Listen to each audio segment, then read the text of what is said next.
तो Tobey Maguire और Andrew Garfield के स्पाइडरमैन का अंत, स्पाइडरमैन ब्रांड न्यू डे में येलेना, सुपरमैन का sequel Pirates of the Caribbean, सबके पिटारे खोलेंगे, बस एंड तक टिक जाना।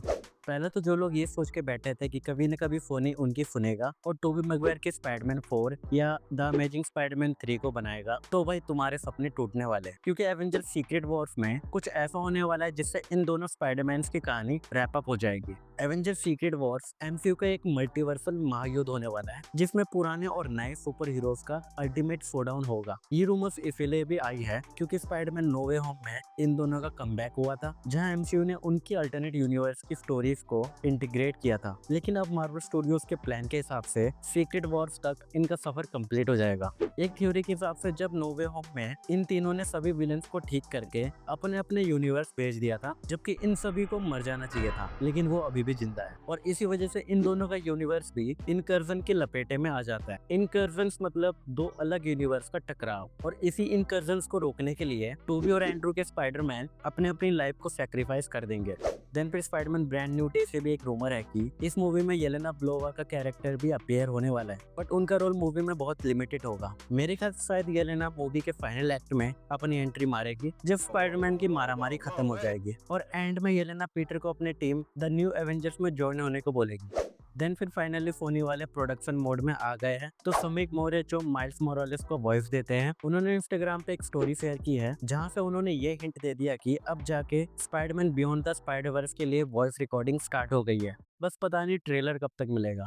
फिर आपको पता ही होगा कि एवेंजर सीक्रेट वॉर्स के बाद मार्वल एक सॉफ्ट रिबूट का प्लान बना रहा है जिसमें कई आइकॉनिक सुपर हीरोज को रिकास्ट किया जाएगा, लेकिन स्कारलेट विच उस लिस्ट में नहीं है। मार्वल के इनसाइडर रिपोर्ट के हिसाब से स्कारलेट विच का रोल एवेंजर सीक्रेट वॉर्स के बाद भी रिकास्ट नहीं होगा। एलिजाबेथ ओल्सेन ही स्कारलेट विच बनी रहेगी। सीक्रेट वॉर्स के बाद नए बिगिनिंग्स दिखेंगे, लेकिन स्कारलेट विच की लेगेसी कंटिन्यू होगी। फिर डीसी यूनिवर्स के रचयिता जेम्स गन ने ऑफिशियली सुपरमैन सागा को अनाउंस कर दिया है। सुपरमैन सागा को तुम इन्फिनिटी सागा की तरह समझ सकते हो, जो आयरन मैन से लेके एवेंजर्स एंड गेम तक चली थी, जिसमें अलग अलग मूवीज, शोज और कैरेक्टर के थ्रू पूरे सागा को अनफोल्ड किया गया था। तो जेम्स गन भी डीसी यूनिवर्स में कुछ ऐसा ही करने वाले हैं, जिसकी शुरुआत सुपरमैन से हो गई है। गन ने बोला ट्रीटमेंट डन, इस सागा का ब्लूप्रिंट तैयार है, आगे कौन कौन से विलन्स और हीरोज दिखने वाले हैं सब हमने सोच रखा है। आपको क्या लगता है सुपरमैन अगले 10 साल तक डीसीयू को कैरी कर पाएगा जैसे आयरन मैन ने एमसीयू को किया था?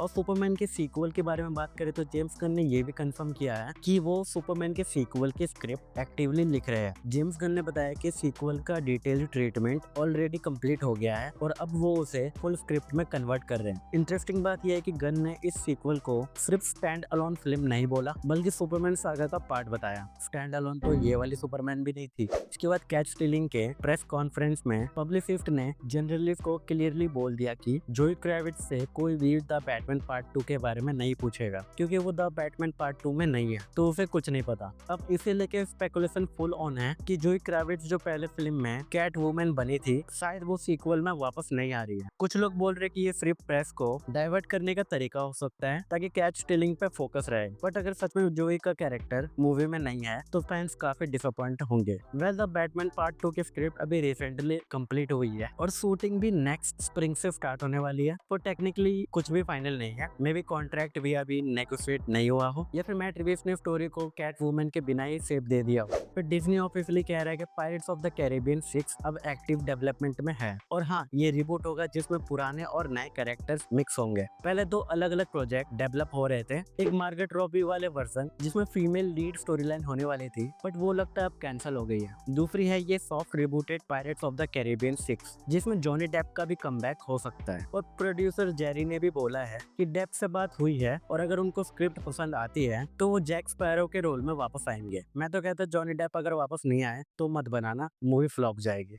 फिर जेम्स गन ने खुद कंफर्म किया है कि सुपरमैन का डिजिटल रिलीज कुछ ज्यादा ही जल्दी आ गया है। मूवी ने जुलाई 11 को थिएटर्स में एंट्री मारी थी और बस 5 से 6 वीक के बाद ये मूवी 15 अगस्त को डिजिटल प्लेटफॉर्म के लिए आ गई थी, और फ्यूचर में डीसीयू मूवी के साथ ऐसा नहीं होगा। गन ने बोला पीस मेकर सीजन 2 के कंटिन्यूटी के लिए सुपरमैन को जल्दी रिलीज करना पड़ा। पीस मेकर के नए सीजन में कुछ सुपरमैन के कैरेक्टर्स भी दिखने वाले हैं, जैसे रिक फ्लैग सीनियर और कुछ डीसीयू कनेक्शंस। गन चाहते हैं कि लोग पीस मेकर को देखने से पहले सुपरमैन को देख ले ताकि स्टोरी का फ्लो और रेफरेंस समझ में आए, लेकिन उन्होंने ये भी क्लियर किया कि ये वन टाइम मूव था और अगले डीसीयू प्रोजेक्ट्स को लॉन्गर थिएटरिकल विंडो मिले मिलेगी। तो बस आज के लिए बस इतना ही। वीडियो अगर पसंद आए तो वीडियो को एक लाइक कर देना, नहीं तो मेरी पहुंच अंडरवर्ल्ड तक है। तो मिलते हैं अगले वीडियो में।